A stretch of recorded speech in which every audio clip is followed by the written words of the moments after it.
तीसरी बार केंद्र पर मोदी सरकार 5 साल में कौन से बड़े फैसले लेगी गठबंधन की सरकार। मोदी सरकार ने यूसीसी पर कही थी बड़ी बात, एक देश और एक चुनाव ने खींचा था सबका ध्यान। पीएम मोदी ने किया 71 मंत्रियों की टीम को तैयार, विदेश नीति भी होगी असरदार। मोदी सरकार तीसरी बार केंद्र पर आ चुकी है। 71 मंत्रियों को इस बार अपनी टीम में पीएम मोदी ने शामिल किया है।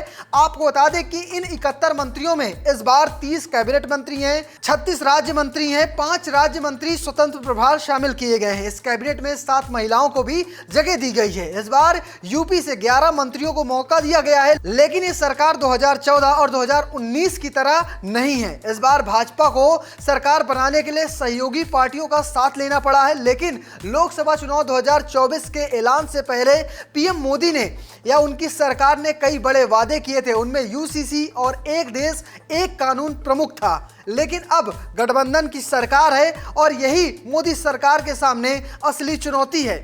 पहला मुद्दा है एक देश और एक चुनाव। लोकसभा चुनाव 2024 में भाजपा के घोषणा पत्र में एक देश एक चुनाव का वादा किया गया था। एक देश और एक चुनाव की बहस साल 2018 में विधि आयोग के एक मसौदा रिपोर्ट के बाद से शुरू हुई थी। इस रिपोर्ट में आर्थिक वजहों को गिनाया गया था। आयोग का कहना था कि 2014 के लोकसभा चुनाव का खर्च और उसके बाद हुए विधानसभा चुनाव का खर्च लगभग समान रहा है। वहीं साथ साथ चुनाव होने से यह खर्च 50-50 बढ़ जाएगा।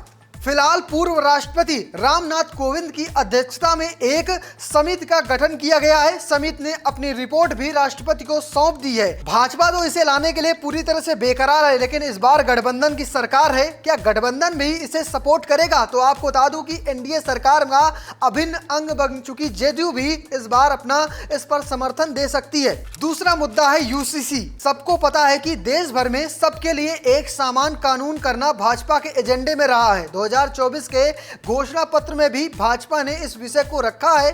भारतीय जनता पार्टी 2022 में हुए उत्तराखंड के विधानसभा चुनाव में इसे मुद्दा बनाया था और चुनाव जीते भी थे और इसके बाद उसे लागू कर दिया गया था।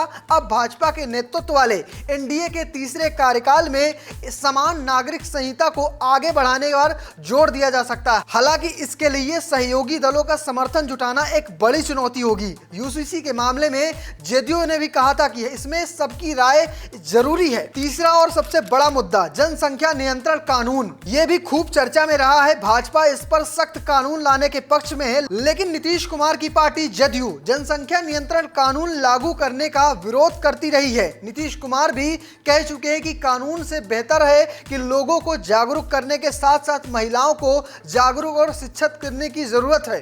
तो आपको क्या लगता है, भाजपा को क्या इन मुद्दों पे अपने सहयोगियों का साथ मिल पाएगा या नहीं? कमेंट बॉक्स में जरूर बताइएगा और पेज को फॉलो करना, चैनल को सब्सक्राइब करना बिल्कुल मत भूलिएगा। धन्यवाद।